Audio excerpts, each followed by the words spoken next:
On a Saturday afternoon, OG Anunoby was finally shipped away from the Raptors after months of speculation. In return, the Raptors got the hometown kid in RJ Barrett, but the biggest piece of the trade for Toronto was Immanuel Quickley. Quickley is a 6'3" guard now in his 4th season in the NBA and has made a name for himself as one of the best reserve guards in the association, finishing 2nd in voting for 6th Man of the Year last year behind Malcolm Brogdon. Quickley has been electric for quite some time now. Knicks fans know this, and now Raptors fans are learning this as well. IQ has been deserving of a starting nod for a while now, and he should have been starting alongside Brunson in New York.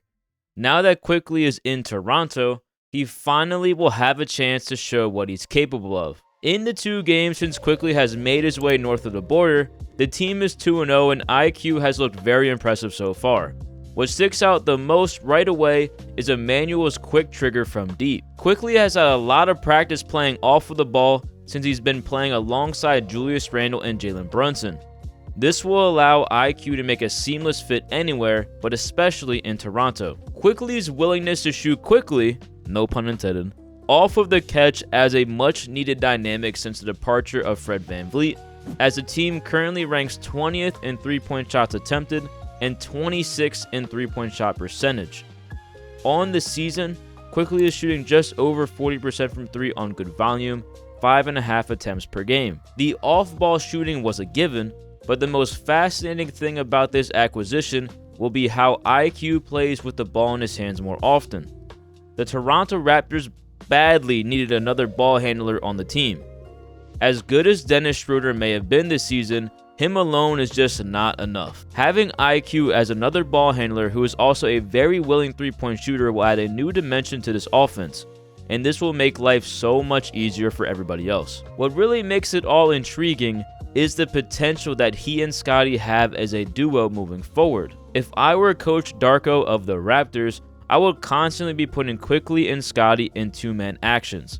Take a look at what Tyrese Maxey and Joel Embiid are doing in Philadelphia in their dominant 2-man game. The same goes for Nikola Jokic and Jamal Murray in Denver. The dribble handoff has become a staple of some of the league's best offensive pairings, and the Raptors need to focus on that. Having IQ as a ball handler who could shoot will also make the presence of Jakob Poeltl be way more impactful. The same goes for Pascal Siakam as long as he is here in Toronto. Quickley is also a solid threat to score around the painted area.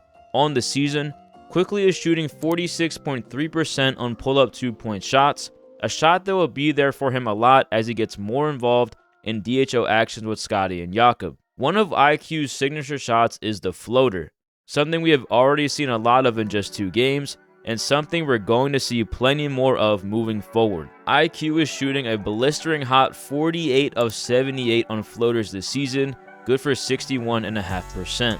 One thing IQ does need to improve on is getting all the way to the rim. Just 12.5% of IQ shots come within the restricted area, and that number needs to get higher.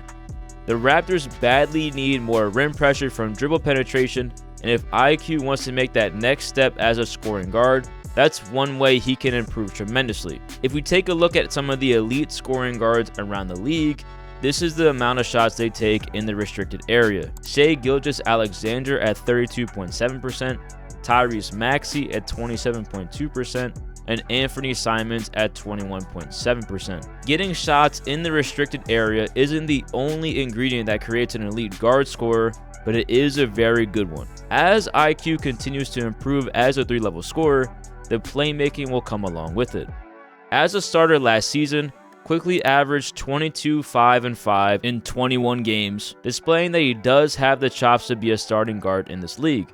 The biggest test for him in Toronto will be how he comes along as a playmaker.